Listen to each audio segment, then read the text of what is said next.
Olá, graça e paz e misericórdia da parte daquele que vive e reina pelos séculos dos séculos. Sou Erivelto Soares e você está no canal Escatologia Plena, o portal de estudos do preterismo completo. Nessa oportunidade tratarei de uns questionamentos inusitados que recebi aqui no canal esses dias e quero compartilhar com você, estudante da escatologia consumada. Esses questionamentos estão baseados em Mateus capítulo 19, no versículo 27 ao 28. Acredito que esses questionamentos lhe ajudarão muito a refletir as questões da escatologia bíblica ser realmente já realizada.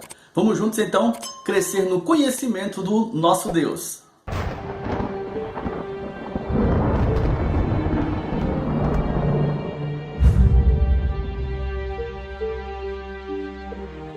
Muito bem, o texto diz o seguinte, preste bem atenção nesses versos.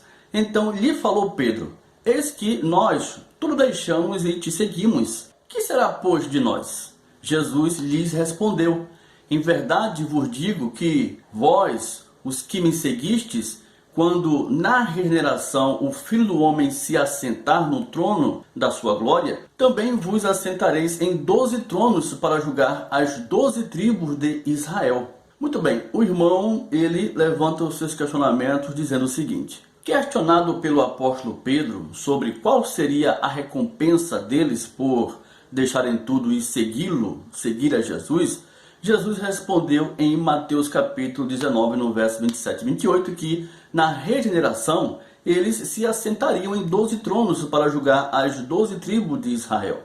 Judas Iscariotes estava ainda vivo nessa promessa. Como fica então Judas em meio a essa promessa? E depois que Judas se suicida, Pedro e os apóstolos tiram na sorte o substituto de Judas, no caso Matias. Se Matias foi o 12º apóstolo, onde entra o apóstolo Paulo na questão dos 12 tronos?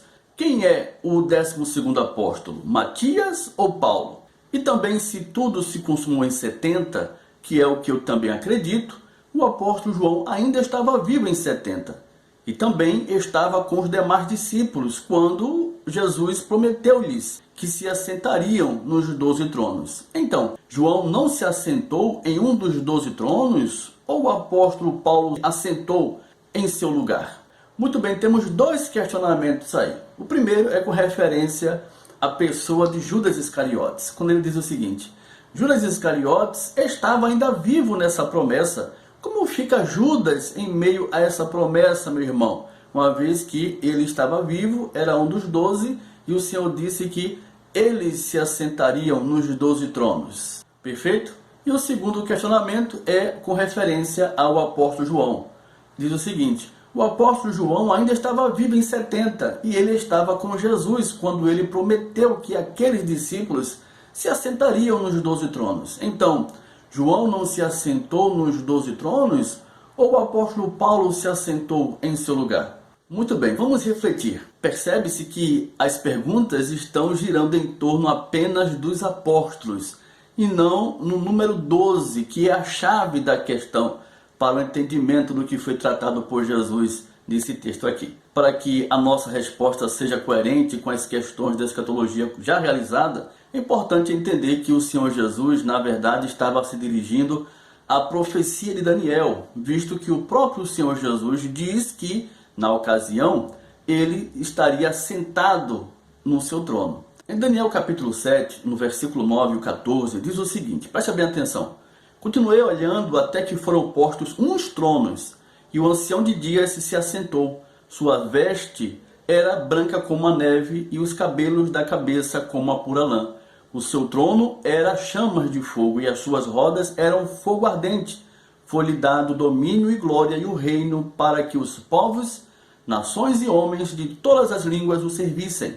O seu domínio é domínio eterno que não passará, e o seu reino jamais será destruído. Veja que aqui em Daniel a visão é de tronos. Não especifica nada sobre a quantidade desses tronos, certo? Perfeito. O que deixa claro nesse texto aqui de Daniel é que a visão se refere, na verdade, ao reinado eterno do Senhor que ocorreu durante a ascensão da quarta besta, referente ao quarto império, o Império Romano. Por isso que qualquer interpretação escatológica que leve a vinda de Cristo em seu reino de glória para além de 70 é pura especulação religiosa. O tempo do estabelecimento do reino eterno do Senhor é categoricamente registrado em diversas passagens aqui, principalmente do livro de Daniel, que era para acontecer no primeiro século. E assim que se deu. Mas o Senhor Jesus fala de 12 tronos.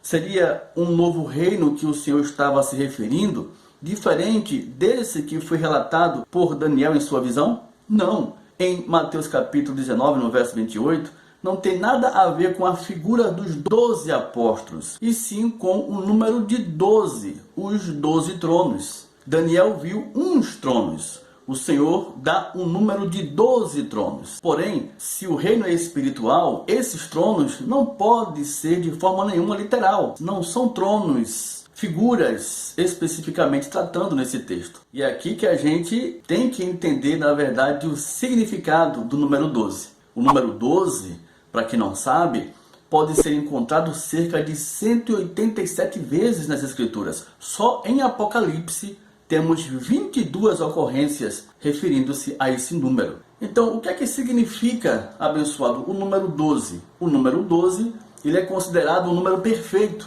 que simboliza o poder e a autoridade de Deus, além de servir como uma base governamental perfeita. Observe que as 12 tribos de Israel, por exemplo, recebem esse nome por serem decorrentes do nascimento dos 12 filhos de Jacó, que era neto de Abraão e filho de Isaac. Que interessante, na verdade. Tribo essa que descendeu o Cristo bendito, Jesus, o Rei do Universo. Estão vendo? Essa questão da plenitude, né? Governo, poder e autoridade, tudo a ver com a questão do número 12. Ainda em observância com relação ao número 12, temos Cristo, que escolheu 12 homens para testemunhar o que ele realizou e espalhar as boas novas do reino antes de sua vinda. Isso deixa bem claro quanto à escolha desses 12. E testemunhar a pessoa de Cristo quanto à sua ressurreição pelos 12 foi anunciar que Cristo era realmente o Messias prometido e que toda a autoridade lhe foi conferida. Por isso que Judas ele é substituído, pois se fosse apenas esse testemunho feito pelos 11, a autoridade do Senhor Jesus, que inicialmente era representada pelos 12, cairia em descrédito diante dos ouvintes. E assim Jesus seria visto como uma fraude.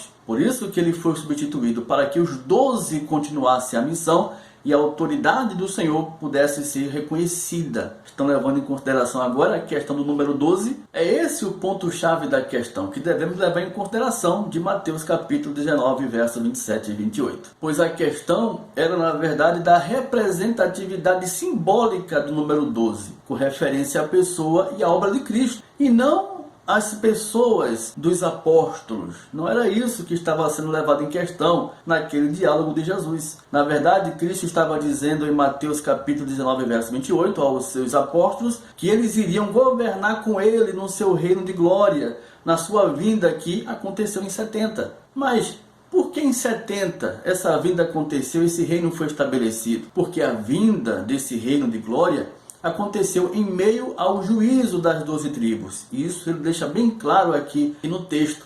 Em verdade vos digo que vós, os que me seguistes, quando na regeneração o Filho do Homem se assentar no trono da sua glória, também vos assentareis em 12 tronos para o quê? Julgar as 12 tribos de Israel. Isso é maravilhoso, pois colabora perfeitamente com a visão de Daniel, capítulo 7, quanto ao tempo que tudo referente ao reinado eterno do Filho do Homem viria a ocorrer. E só cai, na verdade, no primeiro século. É por isso que o número de 12 tronos apresentados aqui nessa questão é tão mais importante do que a figura dos discípulos. Entendeu? A Nova Jerusalém, por exemplo, sendo a Jerusalém dos céus, a qual foi trazida à terra pelo próprio Deus, em Apocalipse 21 registra isso, ela tem uma extensão de 12.000 estádios e contém 12 portões, onde os santos de todas as nações andam mediante a sua luz. Isso é literal? Não, obviamente que não. Isso significa que o reinado de Deus é um reino de justiça,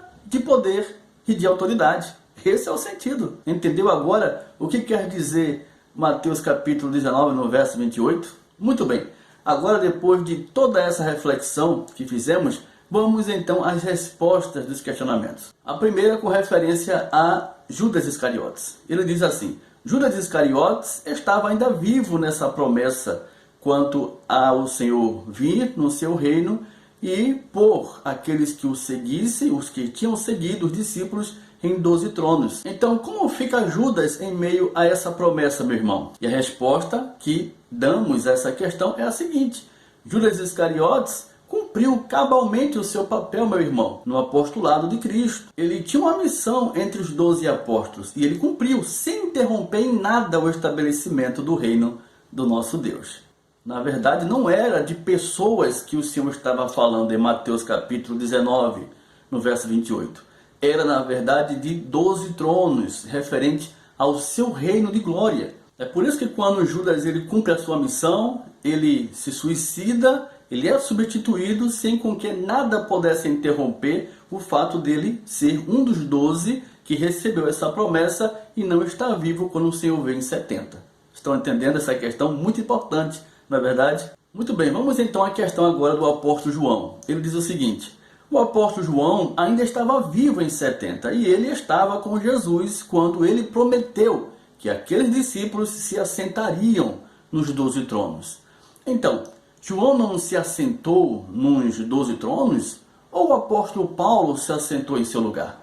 E a resposta é simples com relação a isso, depois de tudo que a gente observou até aqui. Tanto o apóstolo João como o apóstolo Paulo assentaram-se no trono em 70, pois esses 12 tronos, na verdade, se referem ao seu reino de glória, que foi estabelecido em grande autoridade e poder. Esse é o sentido. É por isso que não faz diferença o fato de João estar vivo e o reino ter sido estabelecido em 70 e ele ainda está aqui na terra como discípulo do Senhor, porque o reino é espiritual. Perfeito? Pois é isso aí. Espero que agora esse texto tenha se esclarecido em sua mente, em seu coração, para a glória do nosso Deus, tá bom? Muito bem, está aí. Essa foi mais uma abençoada reflexão aqui do nosso portal, portal de estudos do Preterismo Completo. Se você gostou, comprova isso com o teu joinha, tá bom? Compartilha com os teus amigos e contatos e comente aqui abaixo o que você achou então dessa resposta. Foi ou não foi coerente essa resposta à luz das questões da escatologia já realizada? Fico aqui então no aguardo de tua resposta, responderia a todos para a glória do Senhor, tá bom? Mais uma vez, gratidão pela tua participação, fica na paz de Cristo e até a próxima oportunidade, querendo Deus, em nome de Jesus. Graça e paz!